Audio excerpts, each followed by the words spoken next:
Today we are starting the new chapter number 2. ఈ రోజు మనము రెండవ అధ్యాయము ధ్యానించుకుంటాం. Book of Revelation chapter 2 verses 1 to 7. ప్రకటన గ్రంథము రెండవ అధ్యాయము 1 నుంచి 7 వరకు మనం ధ్యానించుకుంటాం. Let's read verse 1. మొదటి వచనము చదువుతున్నాము. To the angel of the church in Ephesus write, these are the words of him who holds the 7 stars in his right hand and walks among the 7 golden lampstands. ఎఫెసులో ఉన్న సంఘపు దూతకు ఇలాగు రాయము, 7 నక్షత్రములు తన కుడి చేత పట్టుకొని 7 దీపస్తంభముల మధ్య సంచరించువాడు చెప్పు సంగతులేవనగా. Yesterday we have learned that persecution, problems and suffering is to share in the believer's life. పరిశుద్ధుల జీవితంలో శ్రమలు, హింసలు, నిందలు, దేవుని కొరకు కష్టపడేది మన జీవితంలో అది మామూలు. Suffering will come, persecution will come if you are not water down our testimony and the word of God. మనము దేవుని వాక్యం కొరకు రాజీ పడకుండా మన సాక్ష్యము యేసుక్రీస్తులో కాపాడుకుంటా ఉంటే మనకు హింసలు తప్పవు. But if you are water down the testimony and the word of God, you will not have any problems, no persecution at all. సాక్ష్యం ఏమన్నా కానీ వాక్య ప్రకారంగా జీవించకపోయినా పర్వాలేదని రాజీ జీవితం మనం జీవిస్తే మనకి ఏం శ్రమలు లేకుండా హాయిగా ఉంటాం. In chapter 2 and 3, రెండవ అధ్యాయము ప్రకటన 3వ అధ్యాయంలో మనం ఏం చూస్తామంటే Jesus gives a special message to the 7 churches. 7 సంఘాలకు యేసుక్రీస్తు ప్రభుల వారు ప్రత్యేక వర్తమానం, ప్రత్యేక సందేశాన్ని ప్రతి సంఘానికి ఇస్తా ఉన్నాడు. So these churches were historical and the actual churches in Asia Minor. ఇవి ఏషియాలో ఉన్న 7 సంఘాలు, ఇవి చారిత్రాత్మకంగా నిజంగా ఉన్న సంఘాలు. They represent the types of the churches exist throughout the church age. అయితే ఇవి పూర్వము ఇప్పుడు ఉన్న అన్ని సంఘాలను సూచిస్తా ఉన్నాయి. So message of God to the churches right now we can apply it. అయితే ఈ 7 సంఘాలకు ఇచ్చిన ఈ సందేశము ప్రస్తుత కాలంలో ఉన్న అన్ని సంఘాలకు కూడా వర్తిస్తాయి. Whatever the message we are going to learn from chapter 2 and 3, ఇప్పుడు మనం ఈ 2-3 అధ్యాయాలలో మనం ఏ వర్తమానము లేకపోతే దేవుని దగ్గర నుంచి వచ్చిన సందేశాలు వింటామో they are not dispensational. అంటే అవి మనకు కూడా వర్తిస్తాయి. Dispensational means they can apply to a particular church at that age only. అయితే డిస్పెన్సేషనల్ అంటే అవి ఆ సమయంలో ఉన్న ఆ సంఘముకే, ఆ యుగంలో ఉన్న ఆ సంఘంకే వర్తిస్తాయి అని అర్థం. So but what Christ saying to the 7 churches will apply to these days churches too. కానీ ఇప్పుడు ఈ 7 సంఘాలకు యేసుక్రీస్తు ప్రభుల వారు ఏం మాట్లాడుతున్నారో, ఏం సందేశం ఇస్తున్నారో అవి అన్ని కాలాలలో అన్ని సంఘాలకు వర్తిస్తాయి, ఇప్పటి సంఘాలకు కూడా. Let us spend more time to study these 2 chapters very deeply so that we can understand what kind of churches the God is expecting.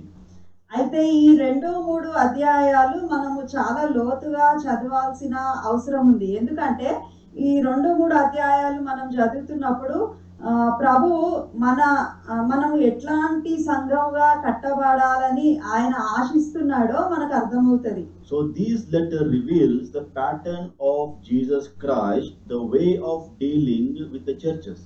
అయితే ఇందులో సంఘములలో యేసు ప్రభువు వ్యవహరించే పద్ధతి మనకు అర్థమవుతుంది. Number 1, మొదటిగా he commends them for their works. అయితే ఇందులో ప్రతి సంఘానికి ఆయన మొట్టమొదలుగా వాళ్ళు చేసిన మంచి పని కొరకు మెప్పు లేకపోతే ప్రశంసిస్తూ ఉంటాడు. Jesus commends each churches for its characterization. అయితే వాళ్ళకున్న లక్షణాలు, మంచి విషయాలను బట్టి యేసు ప్రభు వాళ్ళని మెచ్చుకుంటా ఉంటాడు. Whatever the work they do well, when God pleases, he always commends. అయితే ఆ యేసు ప్రభుకి ఆ పర్టికులర్ సంఘంలో ఆయనకు నచ్చిన విషయాలు, నాకు ఈ విషయాలు నచ్చినాయి అని ఆయన నొక్కి చెప్తాడు. He points out about the faith and patience and their work and their love and their service and their hatredness. అయితే ఆ ఆ, సంఘంల గురించి మాట్లాడుతున్నప్పుడు వాళ్ళ విశ్వాస జీవితం ఎట్లుంది, వాళ్ళ సహనం ఎట్లాంటి పరిస్థితిలో ఉన్నారు వాళ్ళు, వాళ్ళ వాళ్ళ క్రియలు ఏ రీతిగా ఉన్నాయి, వాళ్ళ ప్రేమ విషయంలో, సేవ చేసే విషయంలో, చెడుని ద్వేషించే విషయంలో ఎట్లున్నారు అన్న సంగతి యేసు ప్రభు చెప్తా ఉంటాడు. And secondly, రెండవదిగా he brings attention to the things. ఆయన వాళ్ళ ఆసక్తి ఏంటన్నది చెప్తా ఉన్నాడు. He calls the church attention to the things which displeases him.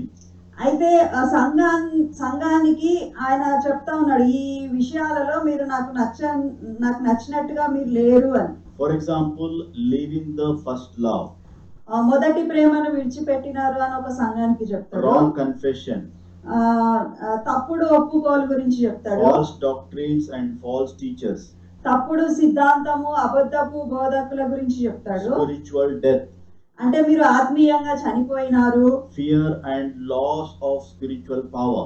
మీరు భయంలో ఉన్నారు, మీరు ఆత్మీయ శక్తిని కోల్పోయినారు అని చెప్తాడు. So these are the things he brings attention to the churches. అయితే ఈ విషయాలలో మీరు కొరతగా ఉంది అన్నది దేవుడు చెప్తా ఉన్నాడు. And one more good thing from the Lord Jesus Christ is, ఈ సంఘాలతో యేసు ప్రభు మాట్లాడినప్పుడు ఒక మంచి విషయం గమనించినాము. he never make condemnation. ఆయన ఏ సంఘాన్ని ఖండించలేదు. He always gives a call for repentance. కాకపోతే ఆయన తప్పిదములు మీరు తప్పి చేసినారు కాబట్టి ఒప్పుకోండి, మారు మనసు పొందండి అని చెప్తా ఉన్నాడు. So without putting any church under condemnation, ఏ సంఘాన్ని ఖండించకుండా Jesus calls for repentance. ఆ ప్రతి సంఘాన్ని ఆయన పశ్చాత్తాపపడండి, మారు మనసు పొందండి అని చెప్తా ఉన్నాడు. He calls for repentance with his love. ఆయన ప్రేమతో వాళ్ళని మీరు మారు మనసు పొందండి అని చెప్తా ఉన్నాడు. And he looks beyond your faults. ఆయన మన తప్పిదములకు అతీతంగా చూసే దేవుడు, వ్యవహరించే దేవుడు. And fourthly, నాలుగవదిగా Jesus Christ gives the warning and gives the consequences what is going to happen if they don't listen to the God's word. వాళ్ళు దేవుని మాటకు విధేయత చూపించకుండా దేవుని మాట ప్రకారంగా ఉండకపోతే ఏమైతుందో, పర్యవసానాలు ఎట్లుంటాయో అని వాళ్ళని హెచ్చరిస్తాడు. So Jesus warns of the price to be paid for their disobedience. అయితే వీళ్ళ అవిధేయతకు వీళ్ళు మూల్యము చెల్లించాల్సిన పరిస్థితి వస్తుందని కూడా వాళ్ళని హెచ్చరిస్తాడు. Again his love prevails his warning. అయితే ఆయన ప్రేమ వాళ్ళని హెచ్చరించడానికంటే ఎక్కువగా ఉంది. So these are the four things Jesus Christ as a parent, he will speak to the churches as his child. ఈ నాలుగు విషయాలను మనం చూస్తే మనకేమర్థమవుతుందంటే, ఒక తండ్రి తన బిడ్డలను ఏ విధంగా ప్రేమతో వాళ్ళను మీరు ఇట్లున్నారు, ఇట్లా అవ్వాలి అని ప్రేమతో వాళ్ళని హెచ్చరిస్తున్నట్టుగా ఉంది. He also tell the churches how to improve yourself. వాళ్ళు ఏ విధంగా సరిదిద్దుకోవాలో కూడా సంఘాలకు ఆయన చెప్తాడు. And if you look at these letters, ఈ 7 సంఘాలకు రాసిన ఈ పత్రికలను మనం చూస్తే, so we can find out the patterns of the letter how the John has written. యోహాను ఈ పత్రికలు ఏ నమూనాలో రాసిండో ఈ పత్రికల నమూనా మనకు తెలుస్తది. So every letter or every letter to the church, the first thing he mentions about the Lord Jesus Christ. ప్రతి సంఘానికి ఆయన ఈ లెటర్ అంటే పత్రిక రాస్తున్నప్పుడు యేసు క్రీస్తును గురించి వివరిస్తాడు. మొదలు Description of our Lord Jesus Christ.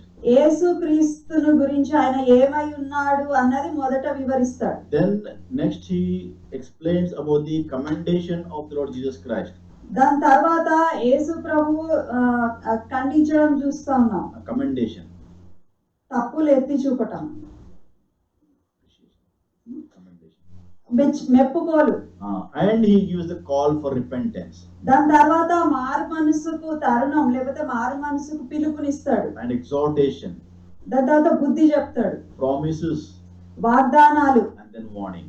తర్వాత హెచ్చరికలు ఇస్తాడు. So these are the six things he writes in a pattern sequentially to all the churches. అయితే ప్రతి సంఘానికి రాసిన పత్రికలో ఈ 6 విషయాలు మనం చూస్తాం. So whenever you read the letters in the book of Revelation, in these 2 chapters, ఈ ప్రకటన గ్రంథంలో ఈ 2 అధ్యాయాలలో మనము ఈ పత్రికలు చదివినప్పుడు we will try to point out these 4 things: commendation, attention to the things, no condemnation, and warnings.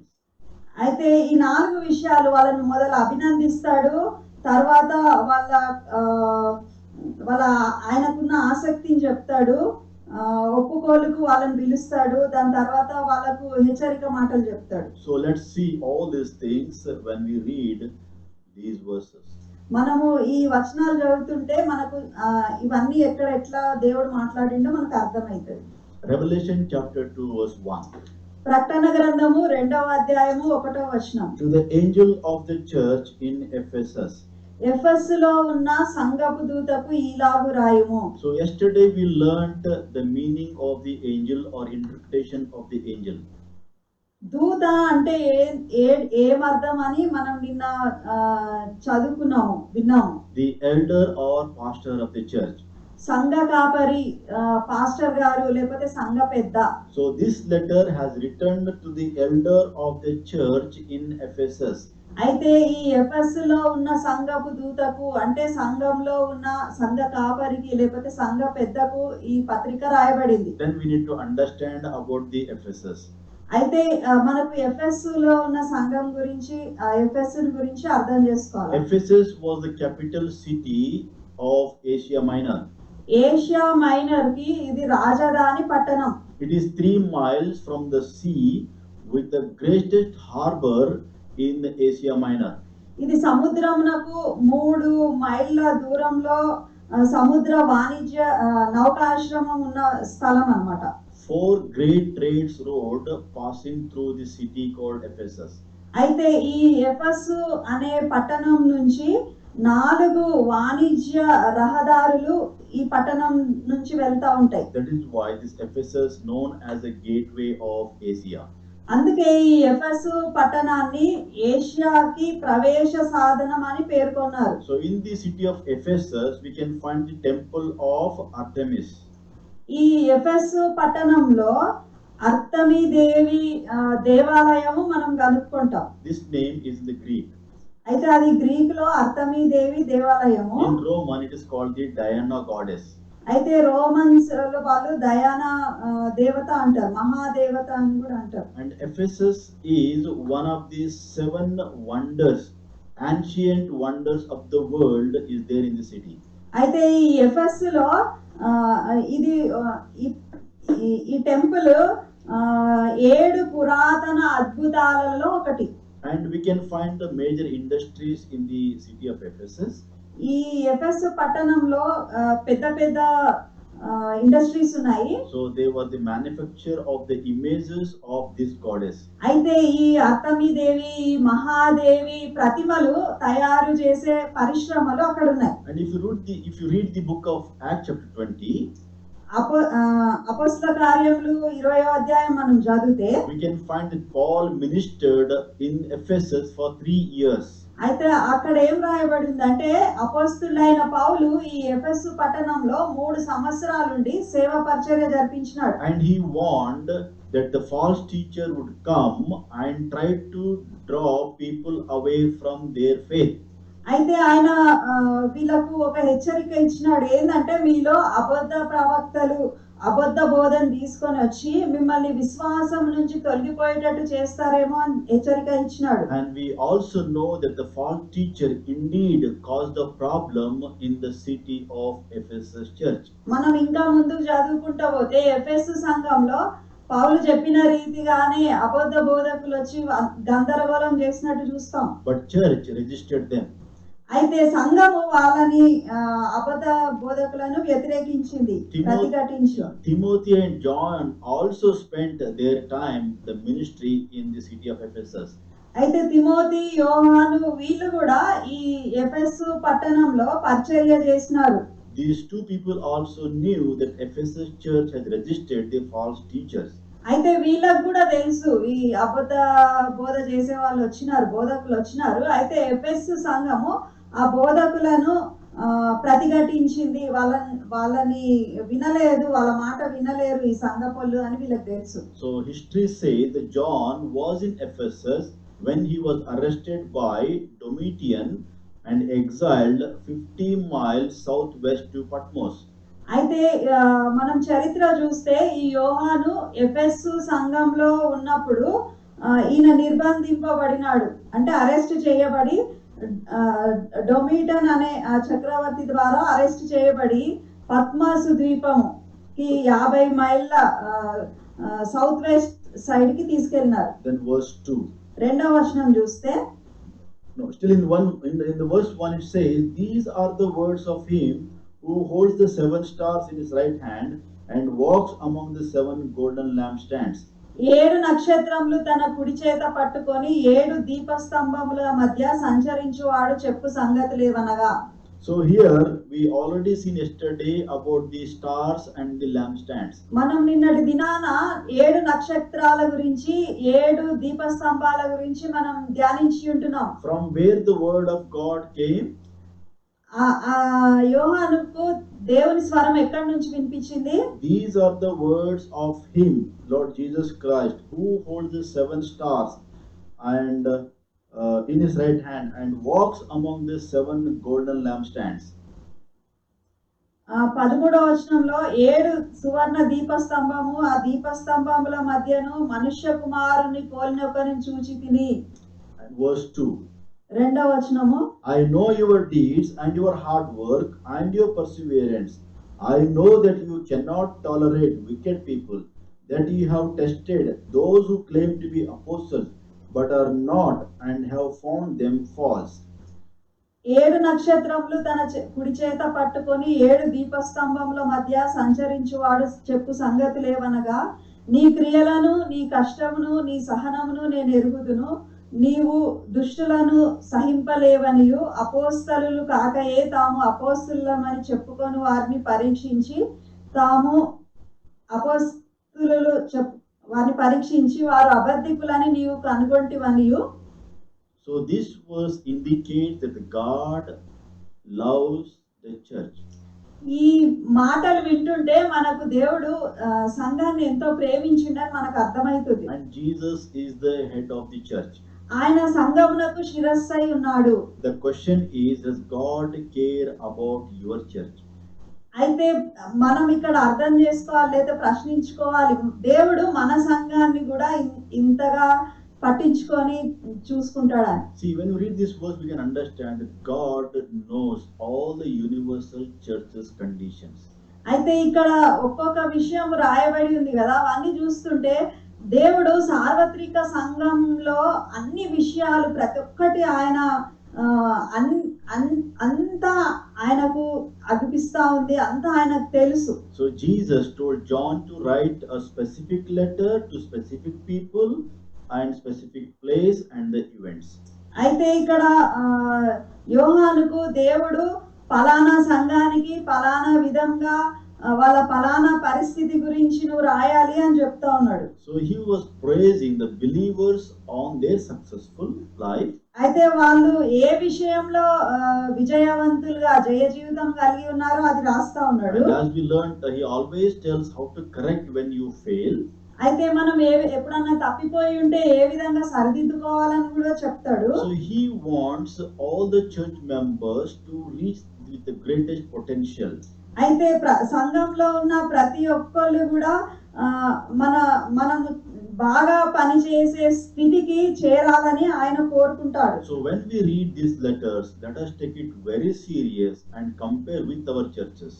అయితే ఈ ఒక్కొక్క పత్రిక మనం చదువుతా ఉన్నప్పుడు ఆ పత్రికలో ఉన్న పరిస్థితులు మన సంఘంలో ఉన్న పరిస్థితులతో పోల్చుకుంటూ మనము అర్థం చేసుకోవాలా. So this church with a positive reputation we can find in verse 2.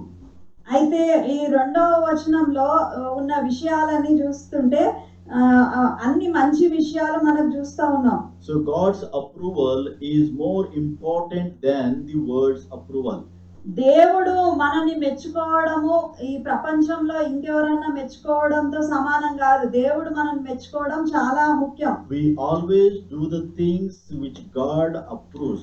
మనం ఎప్పుడు దేవుడు ఒప్పుకున్న విషయాలే మనం చేయాలి. Let us not look to the people who are around us who accept or not. మన చుట్టుపక్కల ఉన్నోళ్ళు మనం చేసేవి వాళ్ళకు నచ్చుతున్నాయా లేదా కాదు. If God accepts, that is enough. అయితే దేవుడు ఆమోదిస్తున్న పనిని మనం చేస్తున్నామా, చేస్తే అది చాలు.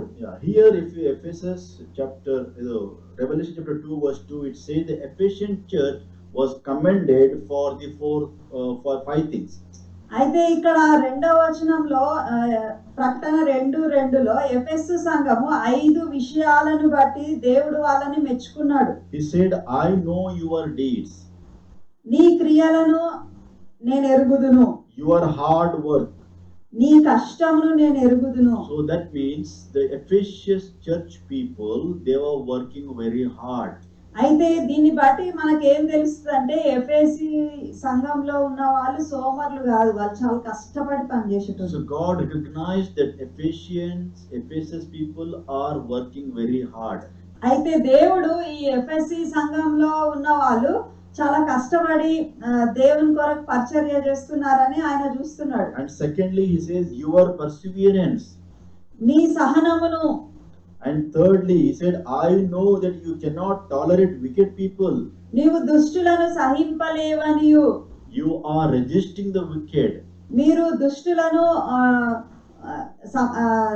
మీరు ఒప్పుకుంటలేరు. And fourthly he said, you have tested those who claim to be apostles but they are not.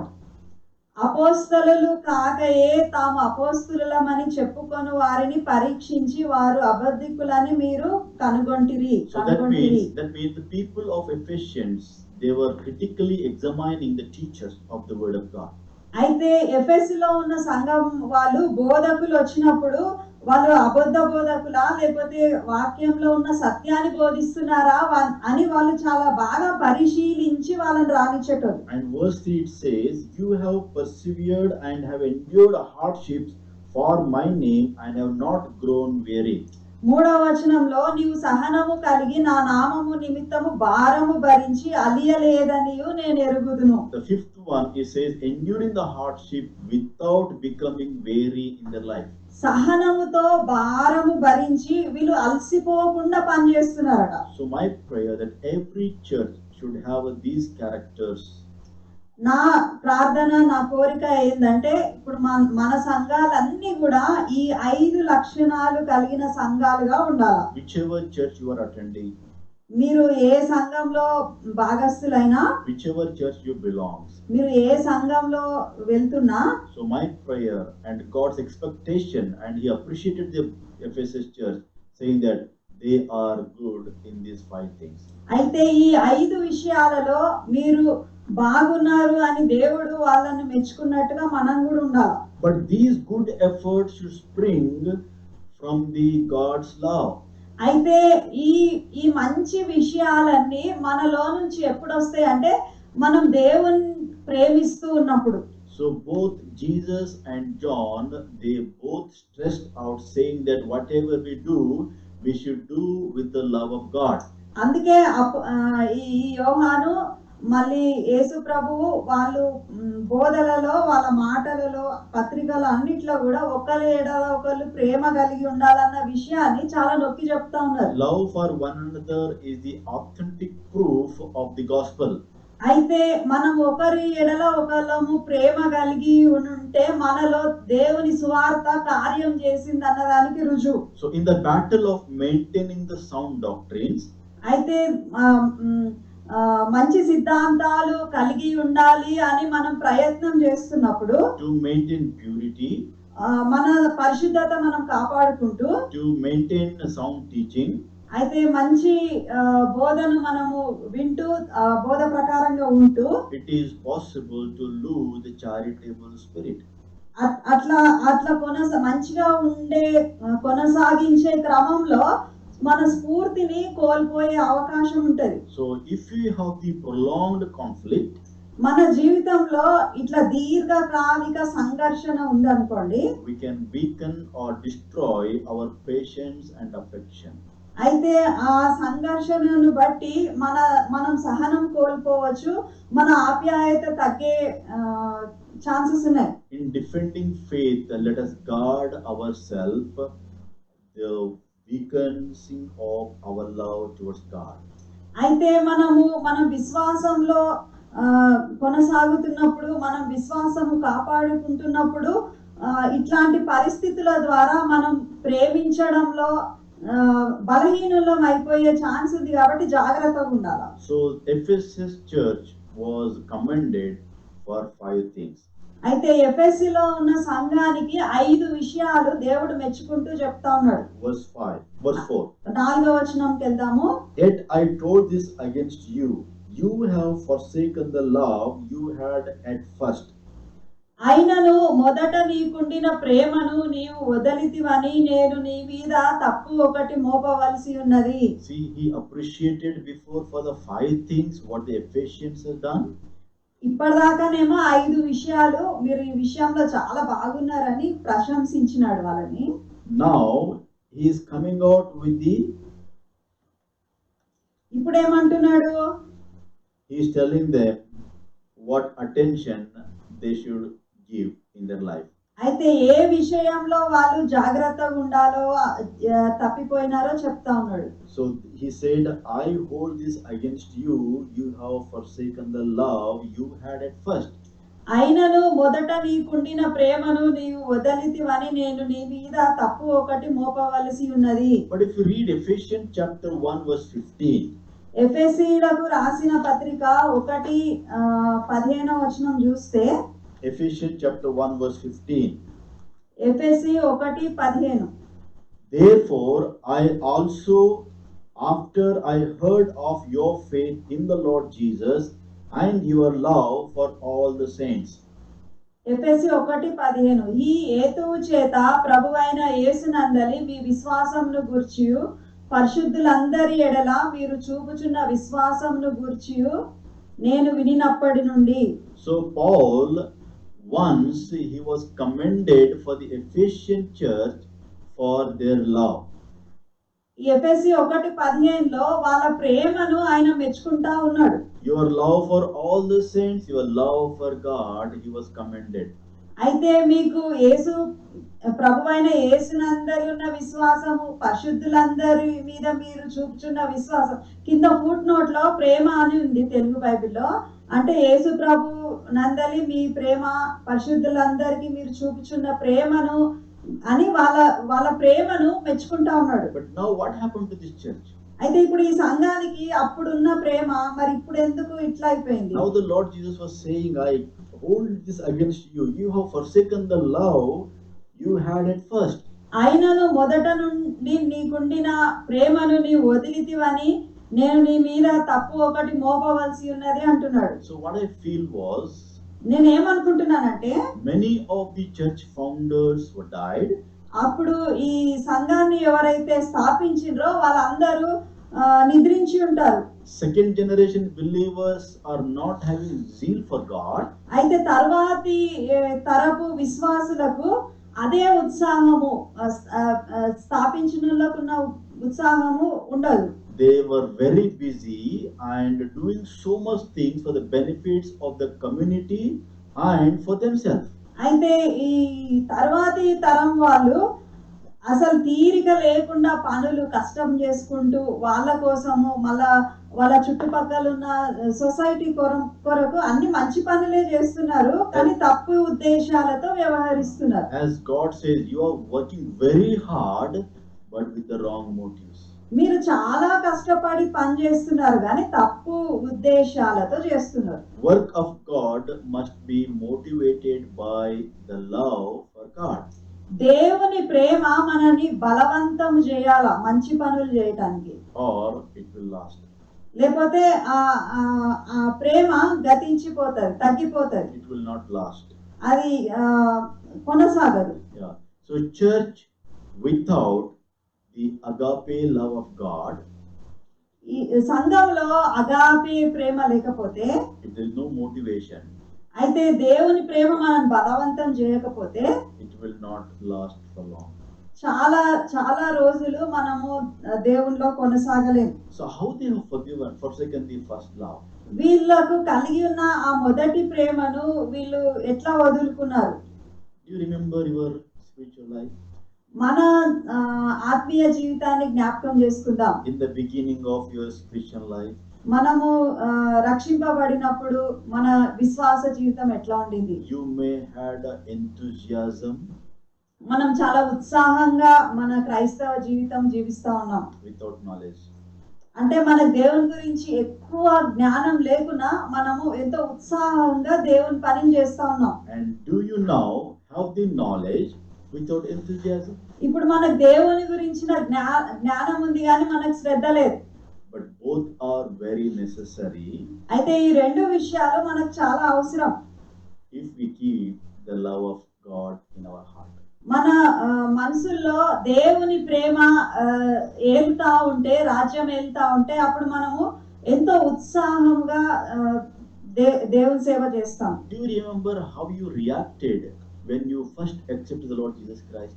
మనము యేసు ప్రభువుని స్వంత రక్షకునిగా స్వీకరించినప్పుడు, రక్షింపబడిన మొదటి దినాలలో మనం ఏ విధంగా ఉండినాం? How enthusiastic, మనం ఎంత శ్రద్ధతో, ఎంత ఉత్సాహంతో ముందుకెళ్ళేవాళ్ళం. how much excited, మనం ఎంతో చాలా ఇష్టంతో సేవ చేసేవాళ్ళం. strong dedication for the Lord, దేవుని కొరకు అంకిత భావంతో, నిబంధనతో మనం చేసేవాళ్ళం, full commitment, నిబద్ధతతో చేసేవాళ్ళం. and we had a love for motivation.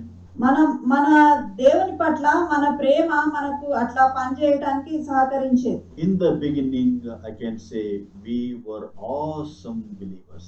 మనము ఎంతో మంచి వాళ్ళముగా మనం దేవుని దృష్టిలో ఉండినాం అప్పుడు. But now the first love of God has slipped away and something else has taken that place. అయితే మనకు దేవుని పట్ల ఉన్న ఆ మొదటి దినాలలో ఉన్న ఆ మొదటి ప్రేమ, వేరే విషయాలు వచ్చి ఆ మొదటి ప్రేమను మనం వదులుకున్నాం. So by religious activities without the anointing of the Holy Spirit, they are all doing all the things in the church of Ephesus. ఈ ఎఫెసీ సంఘంలో వీళ్ళు పరిశుద్ధాత్మ అభిషేకం లేకుండా, దేవుని ప్రేమ లేకుండా అన్ని విషయాలు, అన్ని కార్యక్రమాలు, మతపరమైన కార్యక్రమాలుగా వాళ్ళు కొనసాగుతా ఉన్నారు. They were not motivated by the love of God or by the anointing of the Holy Spirit. దేవుని ప్రేమ వాళ్ళని బలవంతం చేసే పనులు కావు. అంతేకాకుండా పరిశుద్ధాత్మ దేవుని అభిషేకంతో వాళ్ళు చేయట్లేదు పనులని. Gospel of Luke chapter 10 verse 41 and 42. లూకా సువార్త 10వ అధ్యాయము 41-42 చూద్దాము. Gospel of Luke chapter 10 verse 41 and 42.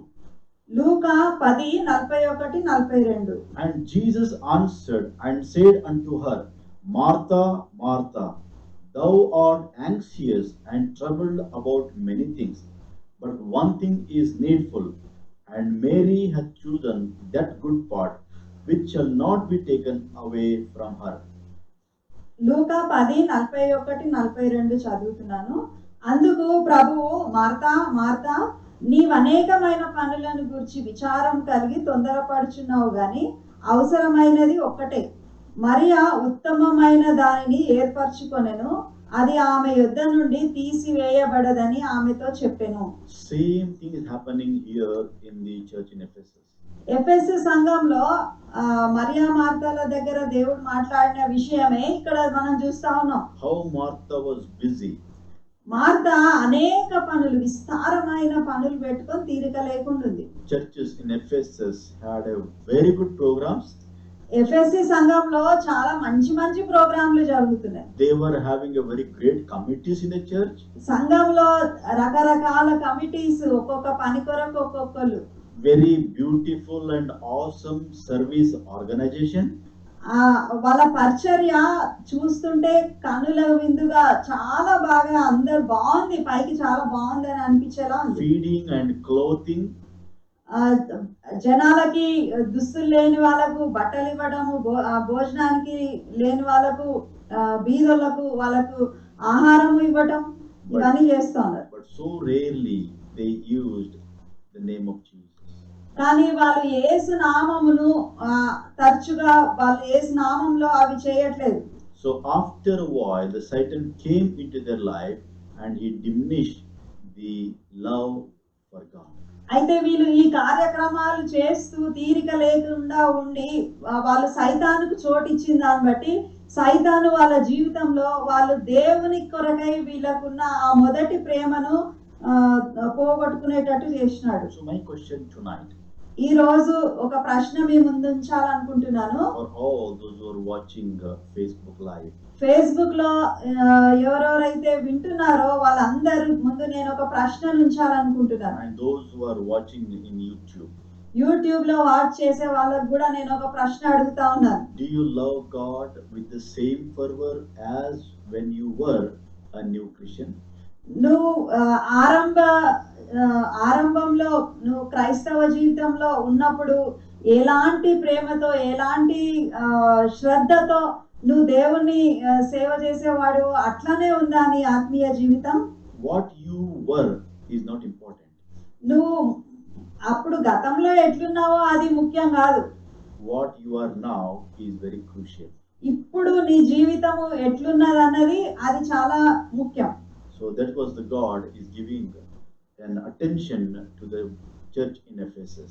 ఎఫెసులో ఉన్న సంఘం విషయంలో ఈ తప్పు ఒకటి మోపవలసి ఉన్నది అని ఆయన ఆ విషయము వాళ్ళకు జ్ఞాపకం చేస్తున్నాడు. Verse 5. 5వ వచనం. Consider how far you have fallen. Repent and do the things you did at first. If you do not repent, I will come to you and remove your lampstand from its place. 5వ వచనం. నీవు ఏ స్థితిలో నుండి పడితివో అది జ్ఞాపకం చేసుకొని మారు మనస్సు పొంది ఆ మొదటి క్రియలను చేయుము. అట్లు చేసి నీవు మారు మనసు పొందితేనే సరి, లేని ఎడల నేను నీ యొద్దకు వచ్చి నీ దీపస్తంభమును దాని చోట నుండి తీసివేయుతును. So Jesus Christ was telling to the church in Ephesus, ఈ ఎఫెసులో ఉన్న సంఘానికి యేసు ప్రభు ఏమని చెప్తా ఉన్నాడంటే, I will remove your lampstand from its place. నీ దీపస్తంభమును దాని చోట నుండి తీసివేతును అంటున్నాడు. That's meaning the church would cease to be an effective church. అయితే మునుపులాగా దేవుని కొరకు మహిమకరంగా ఉండే సంఘంగా ఉండదన్నమాట. I'm going to bring an end to this church. అయితే నేను ఈ సంఘము దేవుని కొరకు వాడబడే సంఘంగా ఉంచను అని చెప్తా ఉన్నాడు. Lampstand always give a light to the priest to see. దీపస్తంభము ప్రధాన యాజకుడు మంచిగా కనిపించి ఆయనకు వెలుతురునిచ్చి పని చేసుకోవడానికి సహాయపడుతుంది. And the churches were to give a light to the dark communities. అయితే ఈ సంఘము దీపస్తంభం అన్నాడు కాబట్టి సంఘము మన చుట్టుపక్కల ఉన్న చీకటిలో ఉన్న జనులకు వెలుగునియాలి. So yesterday we learned that the lampstands are the churches and they are supposed to be the light of the world, shine in the darkest world. అయితే దీపస్తంభములు అంటే సంఘములు మన చుట్టుపక్కల ఉన్న అంధకారములో వెలుతురును ఇచ్చేవిగా దేవుడు కోరుకుంటున్నాడు. But here the Lord Jesus Christ was telling, ఇక్కడ యేసు ప్రభు ఏం చెప్తున్నాడంటే, if you don't repent, నువ్వు మారు మనసు పొందకపోతే he is warning them. ఒక హెచ్చరికను ఇస్తా ఉన్నాడు. He himself will extinguish any light that did not fulfill its purpose. నువ్వు నీ దీపస్తంభమును తీసివేస్తానంటే నీలో నుంచి వచ్చే వెలుతురును నేను ఆర్పేస్తాను. నువ్వు ఇంకొకసారి నువ్వు ఏ పని కొరకైతే ఈ సంఘాన్ని నేను ఉంచినానో ఆ పని జరగకుండా నేను చేస్తాను అంటున్నాడు. So those who lost the first love for God, దేవుని కొరకైన ఆ మొదటి ప్రేమను గాన మనం కోల్పోతే, loving call that God is giving, అయితే దేవుడు మనకు ప్రేమతో చెప్తా ఉన్నాడు, repent. మీరు మారు మనసు పొందండి, పశ్చాత్తాపపడండి, Turn it around. మారు మనస్సు పొందుడి. Who lost love for Christ, దేవుని కొరకు మీ ప్రేమను ఎవరైతే వదులుకున్నారో, who lost love for the Holy Spirit, పరిశుద్ధాత్మ దేవుని అందరు ఆసక్తిని వదులుకున్నారో, who lost love for the church, సంఘము పట్ల ఆసక్తి ప్రేమను ఎవరైతే పొడగొట్టుకున్నారో, they have to repent genuinely in their heart. వాళ్ళు నిజమైన పశ్చాత్తాపంతో తమ హృదయాలను దేవునికి సమర్పించాలి. Show your first love from now. ఇప్పటి నుంచే మీ మొదటి ప్రేమను మీరు చూపించే వాళ్ళుగా ఉండాలి. Remember from where you were fallen. మీరు ఏ స్థితి నుంచి పడితిరో జ్ఞాపకం చేసుకొనుడి అనుంది. Remember from where you were fallen. ఏ స్థితి నుండి పడితివో అది జ్ఞాపకము చేసుకొని Repent and do the first things first. మారు మనసు పొంది ఆ మొదటి క్రియలను చేయుము. You need to genuinely change your heart, come with repentance, and start loving God in your life. మన మనసులో మన హృదయంలో ఆ పశ్చాత్తాపంతో నిజమైన పశ్చాత్తాపంతో ఒప్పుకోలుతో మనం ప్రభు సన్నిధికి రావాలా. Let us be excited for God, let us be fully committed to the Lord, and let us have the strong dedication to the Lord. అయితే మనము దేవుని కొరకు ప్రేమతో మళ్ళీ ఆయన దగ్గర ఒప్పుకొని దృఢ నిశ్చయంతో మనము ఆయన ప్రేమలో ముందుకు వెళ్ళాలి. Or else the Lord said, I will remove your lampstands. మీరు మారు మనసు పొందకపోతే మీ దీపస్తంభమును దాని చోట నుండి తీసివేతును అంటున్నాడు. Verse 6. 6వ వచనం. But you have this in your favor. You hate the practices of the Nicolaitans, which I also hate. అయితే ఈ ఒకటి నీలో ఉన్నది, నికోలాయితుల క్రియలు నీవు ద్వేషించుచున్నావు, నేను కూడా వీటిని ద్వేషించుచున్నాను. See, here again the Lord is commending them for what they were doing. ఇక్కడ మళ్ళీ దేవుడు వాళ్ళని మెచ్చుకుంటా ఉన్నాడు, మీరు ఈ విషయంలో మంచిగా చేసిండ్రు. Ephesus people were hating the wicked practices of the Nicolaitans. ఈ నికోలాతీయులు వాళ్ళ చెడ్డ పద్ధతులు ఈ ఎఫెసులో ఉన్న సంఘము వాళ్ళు ద్వేషిస్తా ఉన్నారు. So Nicolaitans mean they rule over the people. అయితే నికోలాతీయులు అని అంటే వీళ్ళు వేరే వాళ్ళని డామినేట్ చేస్తా ఉంటారు అనమాట. మేము చెప్పిందే నడవాలంటారు చూడండి, అట్లా అంటారు. Nicolaitans are the people who conquer people. అయితే వేరే వాళ్ళను జబర్దస్తిగా వాళ్ళు చెప్పినట్టే నడిపించుకునేటోళ్ళు వీళ్ళు నికోలాతీయులు. They keep one foot firmly planted in the world. వీళ్ళ రెండు కాలాల్లో ఒక కాలు బయట ప్రపంచంలో ఒక కాలు బలంగా గుణపెడతారు, And another foot is the church. ఒక కాలు సంఘంలో ఒక కాలు బయట ప్రపంచంలో. అంటే వాళ్ళు ఒక కాలు ఇటు ఒక కాలు అటు రెండు వైపులు బలంగానే పూనుకొని ఉంటారు. If you ask them why, they said, after all, we are all human being brothers. ఎందుకయ్యా నువ్వు ఇట్లా చేస్తున్నావు అని అంటే, ఏంటి బ్రదర్ మనం మనుషులం బ్రదర్, మనుషులు ఇంతకంటే ఎక్కువ ఏం చేయగలుగుతారంట. So they wanted to rule over the pastors, being a layman. వాళ్ళు సంఘంలో సభ్యులుగా ఉండి సంఘ కాపరిని ఎదిరిస్తా ఉంటారు. సంఘ కాపరి నేను చెప్పినట్టు వినాలంటారు. Nicolaitans always conquer the people's heart, and they try to run the church in place of pastor or elder. సంఘ పెద్ద లేకపోతే సంఘంలో సంఘ కాపరి ఉండంగా వాళ్ళు చెప్పినట్టు కాదు, మేము చెప్పినట్టే నడవాలని చెప్పేసి సంఘంలో ఉన్న మిగతా సభ్యులను కూడా వాళ్ళు వాళ్ళ వైపు చేసుకుంటారు. As per the biblical principle, the church has to be controlled by the man of God.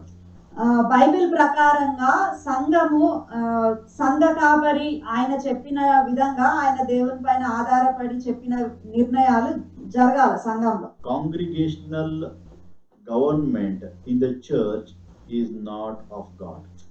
సంఘంలో ప్రతి ఒక్కళ్ళు చెప్తుంటే సంఘంలో అందరూ చెప్తూ పాస్టర్ గారు చెప్పినది కాకుండా సంఘ సభ్యులు నిర్ణయాలు తీసుకోవడము అది వాక్య ప్రకారమైన విషయం కాదు. God has kept the pastor and he has to take care of the church, and he is the one who make all the decisions and the activities of the government for the church. అయితే సంఘ కార్యక్రమాలు సంఘ విషయంలో ప్రతి నిర్ణయము సంఘ కాపరి ఎంతో ప్రార్థన పూర్వకంగా తీసుకోవాల్సి ఉంటది. ఎందుకంటే దేవుడు ఆయనకు ఆ బాధ్యతనిచ్చి ఆ సంఘం పైన పెట్టి ఉన్నాడు. ఆయన దేవునికే లెక్క చెప్పాలి. So church in Ephesus refused to tolerate sin among its members. అయితే ఎఫెసులో ఉన్న ఈ సంఘ సభ్యుల మధ్య ఏదైనా పాపం కనిపించినప్పుడు వాళ్ళు దాన్ని వ్యతిరేకించినారు. And it was lowering their standard. అయితే వాళ్ళ సంఘంలో వాళ్ళు పెట్టుకున్న వాళ్ళ స్టాండర్డ్ తగ్గిపోతా వచ్చింది. Verse 7. 7వ వచనం. Whoever has ears, let them hear what the Spirit said to the churches. To the one who is victorious, I will give the right to eat from the tree of life, which is in the paradise of God. చెవిగలవాడు ఆత్మ సంఘములతో చెప్పుచున్న మాట వినుగాక. జయించు వానికి దేవుని పరదైసులో ఉన్న జీవ వృక్ష ఫలములు భుజింపనిత్తును. So we always know there were two trees in the Garden of Eden. ఏదెను తోటలో రెండు రకాల ఫలాలు ఇచ్చే చెట్లు ఉన్నాయని మనకు అందరికీ తెలుసు. Genesis chapter 2 verse 9. ఆదికాండము 2:9. And out of the ground made the Lord God to grow every tree that is pleasant to the sight and good for food, and the tree of life also in the midst of the garden, and the tree of knowledge of good and evil. మరియు దేవుడైన యెహోవా చూపునకు రమ్యమైనదియు ఆహారమునకు మంచిదియు నైనా ప్రతి వృక్షమును ఆ తోట మధ్యను జీవ వృక్షమును మంచి చెడ్డల తెలివినిచ్చు వృక్షమును నేల నుండి మొలిపించెను. Eating from the tree of life brought the eternal life with God. అయితే ఈ జీవ వృక్ష ఫలములు తినుట ద్వారా నిత్య జీవము కలుగుతుంది. Eating from the tree of knowledge of evil and good, మంచి చెడ్డల తెలివినిచ్చు వృక్ష ఫలం తింటే it brought the realization of good and evil. మంచి ఏంది చెడు ఏంది మనకు అర్థమవుతుంది. When Adam and Eve they disobeyed God and they ate the fruit from the tree of the knowledge. అయితే ఆదాము అవ్వలు అవిధేయులైనప్పుడు మంచి చెడ్డల తెలివినిచ్చు చెట్టు వృక్ష ఫలములు తిన్నారు. They were excluded from the Garden of Eden. అయితే వీళ్ళ ఏదెను తోటలో నుంచి తరిమివేయబడినారు. They barred from eating from the tree of life. అయితే ఈ జీవవృక్ష ఫలములు వారికి అందకుండా వాళ్ళ జీవవృక్ష ఫలములు తినడం నుంచి నిషేధింపబడినారు. But here the word of God saying, those who are victorious, they will eat the fruit of the tree of life. ఈ 7వ వచనంలో జయించు వానికి దేవుని పరదైసులో ఉన్న జీవ వృక్ష ఫలములు భుజింపనిత్తును అన్నాడు. The word, it says, whoever has ears, let them hear what the Spirit says to the churches. చెవి గలవాడు ఆత్మ సంఘములతో చెప్పుచున్న మాట వినుగాక అన్నాడు. This you will find for all the 7 churches. అయితే ఈ మాట చెవి గలవాడు To the Holy Spirit. పరిశుద్ధాత్మ దేవుడు మనకు ఎప్పుడు ఏమి చెప్తాడో అని మనం పరిశుద్ధాత్మ దేవుని కొరకు వేచి ఉండాలి. To become the overcomer, you supposed to be a Christian. మనము క్రైస్తవులముగా విశ్వాసులముగా ఉంటేనే జయించు వాళ్ళం అవుతాం. Without accepting the Lord Jesus Christ, without born again, you cannot become the overcomer. మనము క్రైస్తవులం అవ్వకుండా అంటే రక్షింపబడకుండా మారుమనసు పొంది రక్షింపబడకుండా ఉంటే మనం జయ జీవితం జీవించలేం. So the word of God saying that there are some people are overcomers in this kind of churches. ఇట్లాంటి సంఘంలో కూడా జయించు వారు ఉన్నారు అని ఈ వచనం ద్వారా మనకు అర్థమవుతుంది. So that's why God says those who are overcomer will eat the fruit from the tree of life. అందుకే ఆయన ఏం చెప్తున్నాడు, జయించు వారికి దేవుని పరదైసులో ఉన్న జీవ వృక్ష ఫలములు భుజింపనిత్తును. And we can find 7 statements to the 7 churches for the overcomers. అయితే ప్రతి సంఘంలో 7 సంఘాలలో కూడా జయించు వాళ్ళు ఉన్నారు. ఆ జయించు వాళ్ళ కొరకు ఇట్లాంటి విషయాలు ఆయన ప్రకటిస్తా ఉన్నాడు. So we'll be right back tomorrow with the next Facebook Live of this series, beginning with Revelation chapter 2 verse 8. రేపు ఇదే సమయానికి ప్రకటన గ్రంథము 2వ అధ్యాయము 8వ వచనం నుంచి ధ్యానించుకొనుటకు మళ్ళీ ఫేస్బుక్ లైవ్ లో కలుసుకుంటాము. Let us pray. ప్రార్థన చేసుకుందాం.